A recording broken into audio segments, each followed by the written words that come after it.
Welcome to lakes insight. आज हमारा lecture 2 है हिंदू लॉ पे।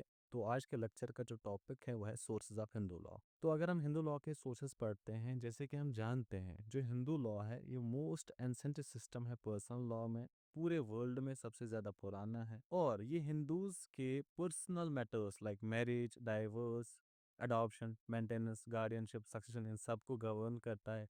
हिंदू लॉ जो है वो ऑरिजिन कहाँ से हुआ है? रिलीजियस स्क्रिप्चर्स, रिलीजियस जो भी किताबें उनसे, और सोशल प्रैक्टिसेस जो है वहाँ वहाँ से ये ऑरिजिन हुआ है। और लेटर ये जुडिशियल इंटरप्रिटेशन और लेजिस्लेशंस के थ्रू भी क्या हुआ है, इवॉल्व हुआ है। जो सोर्सेज है हिंदू लॉ के वो हमें एक्सप्लेन करते हैं ऑरिजिन क्या है, कितनी अथॉरिटी है किसी सोर्स की, और डेवलपमेंट कैसे हुई है इन लीगल रूल्स की। अगर हम उसके बाद मीनिंग देखें, meaning of source of Hindu law, जो टर्म है सोर्स ऑफ हिंदू लॉ, इसका मतलब है ऑरिजिन, कहाँ से ये लीगल प्रिंसिपल्स जो हिंदूज को गवर्न करते हैं वो कहाँ से डराए हुए हैं। और जो सोर्सेज है वही डिटरमाइन करते हैं कि कोई भी पर्सनल लॉ जो हिंदूज पे अप्लाई हो रहा है क्या वो वैलिड है, क्या वो एनफोर्स होना चाहिए। और वो कोर्ट्स को हेल्प करते हैं कि वो किसी पर्टिकुलर रूल को कैसे अंडरस्टैंड करे, कि वो कैसे एक्सटेंस में आया, वो सब चीजें भी इससे होती है। सोर्स जो है वो क्रूशियल रोल प्ले करते हैं जब स्टैट्यूटरी लॉ जो है साइलेंट होता है या अनक्लियर होता है। अब इम्पोर्टेंस क्या है इन सोर्सेज को स्टडी करने के लिए? अगर हमें हिस्टोरिकल डेवलपमेंट हिंदू लॉ की समझनी होगी या अच्छी तरह से इंटरप्रेट करना होगा, पहली चीज जो इम्पोर्टेंस है इसकी वो है हिस्टोरिकल डेवलपमेंट को अंडरस्टैंड करने के लिए कैसे हिंदू लॉ आया। दूसरा है कि जो कोडिफाइड हिंदू लॉ है क्या वो करेक्ट है या नहीं है, इसलिए। तीसरा है जो भी कॉन्फ्लिक्ट्स होते हैं कस्टम्स में, एंशिएंट टेक्स्ट्स में या मॉडर्न स्टैट्यूट्स में, उन सबको रिजॉल्व करने के लिए। उसके बाद ही कोर्ट्स को भी हेल्प करते हैं कि जो प्रिंसिपल्स ऑफ जस्टिस है जहाँ पे वो क्लियर नहीं है वहाँ पे सोर्सेज के थ्रू अप्लाई हो, और ये भी हेल्प करते हैं कि हम अंडरस्टैंड करें कैसे हिंदू लॉ जो है, जो एक रिलीजियस लॉ था, उसकी कैसे ट्रांसफॉर्मेशन हुई सेक्युलर लॉ में। उसके बाद अगर हम classification of sources of Hindu law देखें तो हिंदू लॉ जो है उसको दो ही सोर्सेज में, मतलब दो ही क्लासिफिकेशन की गई है। पहले हैं एंशंट सोर्सेज और दूसरा है मॉडर्न सोर्सेज। एंशंट सोर्सेज वो है जो रिलीजन के थ्रू, ट्रेडिशंस के थ्रू या बहुत टाइम से आती हुई प्रैक्टिसेस के थ्रू एग्जिस्ट करते हैं। मॉडर्न सोर्सेज है जुडिशियल डिसीजंस, कोर्ट के दिए हुए डिसीजंस, इक्विटेबल प्रिंसिपल्स और कॉन्स्टिट्यूशन वैल्यूज को जो रिफ्लेक्ट करते हैं, जो सोसाइटी को रिफॉर्म करने के लिए लाए गए हैं वो। एंशंट सोर्सेज में कौन कौन आता है? एंशंट सोर्स में पहली आती है श्रुति, दूसरा है स्मृति, तीसरा है कस्टम एंड यूजेजेस, और चौथा है कमेंट्रीज एंड डाइजेस्टर्स। ये सोर्सेज जो है ये स्टैचुरी एनेक्टमेंट से पहले सेंचुरीज तक गवर्न करती थी हिंदू लॉ को। Shruti as a source of Hindu law, Shruti जो है इसको अर्लीस्ट और मोस्ट अथॉरिटेटिव सोर्स माना जाता है हिंदू लॉ में। ये क्या फाउंडेशन बताती है हिंदू लॉ की, और ये बिलीव किया जाता है श्रुति जो है वो इटर्नल है, मतलब यूनिवर्सल ट्रुथ है जो कि हर एक एस्पेक्ट ऑफ लाइफ पे एप्लीकेबल है। जो टर्म श्रुति है उसका मतलब होता है दैट विच इज हर्ड, यानी वो नॉलेज जो डिवाइनली रिवील की गई एंशंट सेजेस को, ना कि ये किसी ह्यूमन ऑथर ने लिखी है। श्रुति जो है उसमें 4 वेदास आते हैं, ऋग्वेद, सामवेद, यजुर्वेद, अथर्ववेद, ये सारे वेदास, और इसके साथ साथ कुछ उपनिषदस और ब्रह्मणास भी आते हैं। श्रुति जो है ये डील करती है ज्यादातर स्पिरिचुअल नॉलेज के साथ या मॉरल ड्यूटीज के साथ या कंसेप्ट ऑफ धर्मा के साथ, कि धर्मा क्या होता है। इसमें कोई भी डिटेल लीगल रूल्स नहीं है। श्रुति जो है इसको कंसिडर किया जाता है ये सुप्रीम सोर्स है, सारे जो भी दूसरे सोर्सेज है वो इसी से निकले हैं, और इसकी अथॉरिटी जो है वो सबसे ऊपर है। तो लीगल इंपॉर्टेंस क्या है रोल ऑफ श्रुति की? तो traditional hierarchy of Hindu law अगर हम उसमें देखें, श्रुति जो है वो हाईएस्ट पोजीशन पे, और थियोरेटिकली सारे सोर्सेज पे बाइंड होती है। यही कोई भी रूल किसी और सोर्स में अगर कंट्रारी होगा श्रुति को तो वो इनवैलिड करार दिया जाएगा हिंदू जूरिस्प्रूडेंस में। तो इसके फिलोसफिकल और रिलीजियस नेचर की वजह से श्रुति जो है उसमें स्पेसिफिक रूल्स नहीं है। जैसे हमने देखा कि उसमें सिर्फ धर्म, स्पिरिचुअल वर्क के बारे में लिखा गया है, तो लीगल डिस्प्यूट्स के लिए ये अप्लाई नहीं होती है। कोर्ट जो है लीगल डिस्प्यूट्स में स्मृति को अप्लाई करती है, जो कि इसके बाद वाला सोर्स है, जो कि श्रुति के प्रिंसिपल्स पे बेस है। श्रुति जो है वो बहुत ही इंपॉर्टेंट रोल करती है मॉरल और एथिकल फ्रेमवर्क ऑफ हिंदूज को शेप करने में। ये कोई प्रोसीजर लॉ नहीं है, बस मॉरल लॉ है। इवन आज भी श्रुति जो है वो बहुत ही इंपॉर्टेंट है इस चीज को समझने के लिए कि हिंदू की आइडियोलॉजी क्या है और स्पिरिचुअल बेसिस क्या है हिंदू लीगल थॉट के। उसके बाद आती है स्मृति।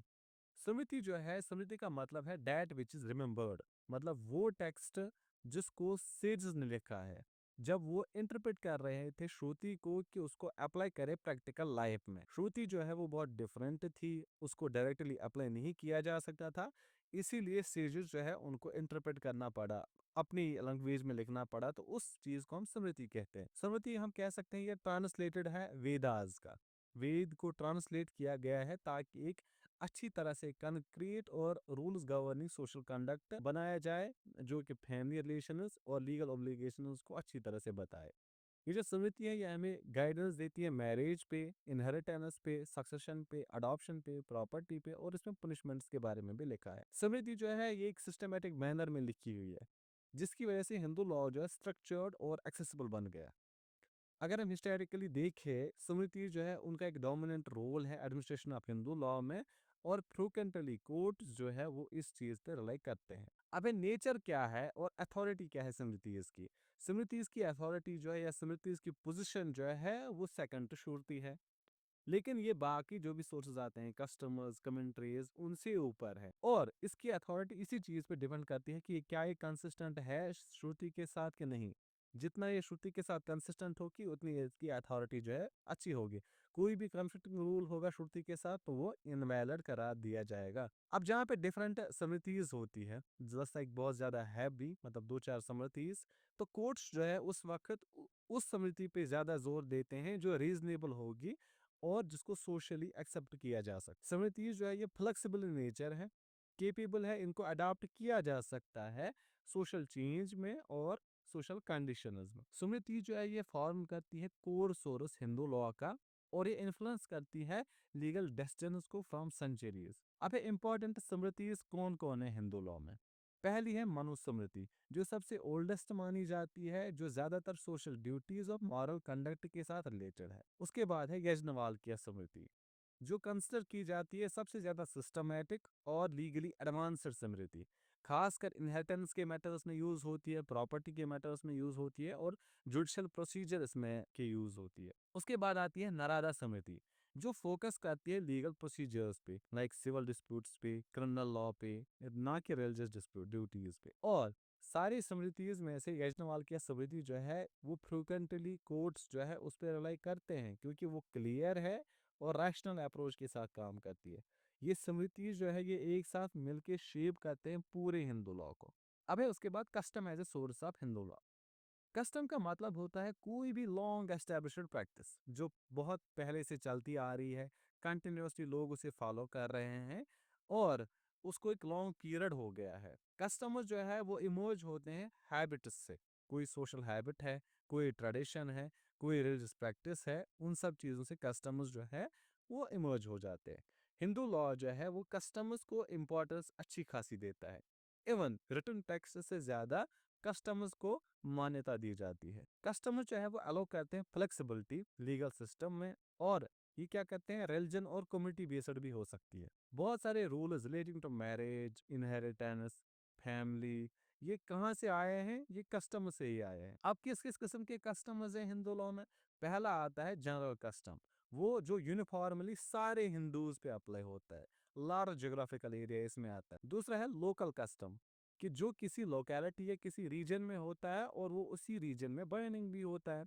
तीसरा है क्लास और कास्ट कस्टम, जो कोई स्पेसिफिक ग्रुप, कास्ट या प्रोफेशन करता है और उन्हीं पे वो बाइंडिंग होता है।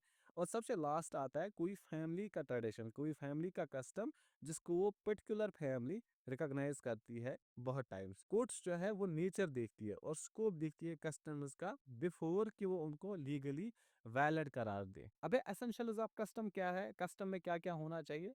पहली चीज, कस्टम जो है वो एंशंट होना चाहिए, इसकी एग्जिस्टेंस जो है वो लॉन्ग पीरियड ऑफ टाइम से होनी चाहिए, ये कंटिन्यूअस और यूनिफॉर्मली ऑब्जर्व किया होना चाहिए, इसमें कोई इंटरप्शन नहीं होनी चाहिए। कस्टमर्स जो है वो सर्टन होने चाहिए और क्लियरली डिफाइन होने चाहिए, ताकि इसका स्कोप जो है वो एम्बिगुअस ना लगे। ये रीजनेबल होने चाहिए, ना कि आर्बिट्ररी या ऑपरेसिव नहीं होने चाहिए, और ये अपोज नहीं करने चाहिए पब्लिक पॉलिसी को, मोरालिटी को और प्रिंसिपल्स ऑफ जस्टिस को। उसके बाद आता है commentaries as a source of Hindu law. Commentaries का मतलब होता है एक्सप्लेनेटरी वर्क, यानी किसी स्कॉलर ने किसी स्मृति को, किसी श्रुति को या किसी और चीज को अपने वर्ड्स में लिखा, अपने वर्ड्स में बताया कि यहाँ पे क्या लिखा है, उसकी कमेंट्री की, कोई वर्स ली, कोई हाइम लिया वहाँ से और उसको यहाँ पे नीचे एक पैराग्राफ लिखा कि ये जो है ये हाइम ये कहती है, ये वर्स ये कहती है, उसको हम कहते हैं ये कमेंट्री है। ये इसलिए की जाती है ताकि कोई भी अगर डाउटफुल पैसेज हो किसी भी बुक में तो उसको अच्छी तरह से एक्सप्लेन किया जाए। ये हमें हेल्प करती है कि कोई भी कॉम्प्लेक्स रूल होगा या कोई भी एम्बिग्यूटी होगी उसको रिजॉल्व करने में अगर किसी टेक्स्ट में थी। कमेंट्रीज जो है ये अडॉप्ट करती है ट्रेडिशनल रूल्स को और ये सोशल कंडीशंस में अप्लाई होती है। बहुत सारी कमेंट्रीज जो है वो रीजन स्पेसिफिक भी होती है, मतलब लाइक किसी रीजन में किसी पर्सन ने की है तो उसने अपने रीजन के हिसाब से की है और वो किससे इन्फ्लुएंस होती है, डेवलपमेंट ऑफ लीगल स्कूल से, जो हमारा नेक्स्ट टॉपिक होगा। कोर्ट्स जो है ब्रिटिश पीरियड के दौरान वो कमेंट्रीज पे अच्छी तरह से हैवीली रिलाई करते थे जब भी वो हिंदू लॉ के कोई भी केसेस डिसाइड करते थे। उसके बाद आता है digesters as a source of Hindu law. तो डाइजेस्ट क्या होता है? डाइजेस्ट का मतलब हो गया कंपाइलेशन। कंपाइलेशन किस लिहाज से, यानी कि आप समझो दो चार स्मृतिज है, उनमें कोई जो पार्ट है वो कन्फ्लिक्टिंग है, ठीक है, तो वो उन चारों को एक साथ लाके उसको कंपाइल करते हैं, एक साथ लाके कंपाइल करते हैं ताकि वो कंपेयर करे इन वेरियस स्मृतिज को, क्या पर्टिकुलर सब्जेक्ट क्या है इस चीज का।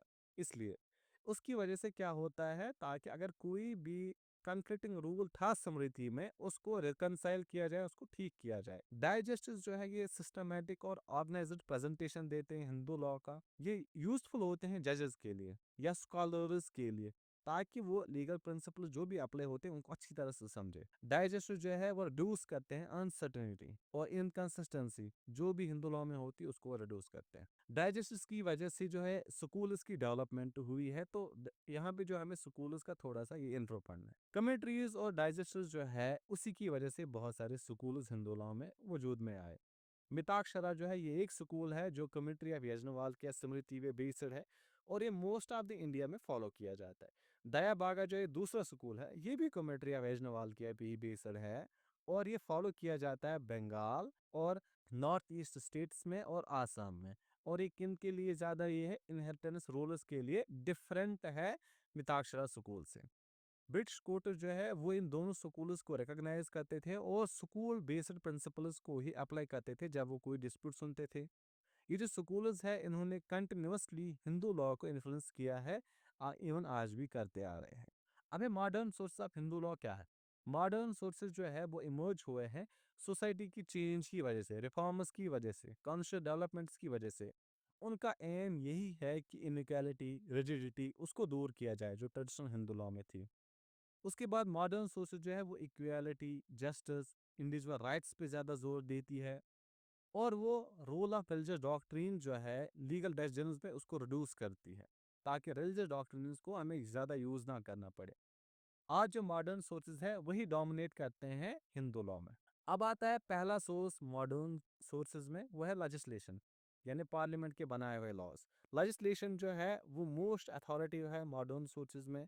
इंडिपेंडेंस के बाद पार्लियामेंट ने चूज किया कि वो कोडिफाई करेगा हिंदू लॉ को ताकि यूनिफॉर्मिटी रहे और क्लियरिटी रहे। स्टैट्यूटरी प्रोविजंस जो है वो ओवरराइड करते हैं सारे एंशिएंट टेक्स्ट्स को या कस्टम्स को। कोडिफिकेशन की वजह से रिफॉर्म्स आ गए, लाइक जेंडर इक्वालिटी आ गई, लीगल सर्टेनिटी आ गई। कोर्ट्स जो है अब इन्हीं स्टैट्यूट्स पे रिलाई करती है। उसके बाद है दूसरा सोर्स, वो है judicial decisions as a source. Judicial decision जो है वो एक क्रूशियल रोल प्ले करती है इंटरप्रेट करने में और अप्लाई करने में हिंदू लॉ को। जुडिशियल डिसीजंस का मतलब होता है कोर्ट के दिए हुए डिसीजंस, खासकर सुप्रीम कोर्ट के दिए हुए डिसीजंस। कोर्ट जो है अगर कहीं पे एम्बिग्यूटी थी लेजिस्लेशन में उसको क्लैरिफाई करता है कि ये यहाँ पे ठीक है या यहाँ पे गलत है, उस सब चीज को क्लैरिफाई करता है।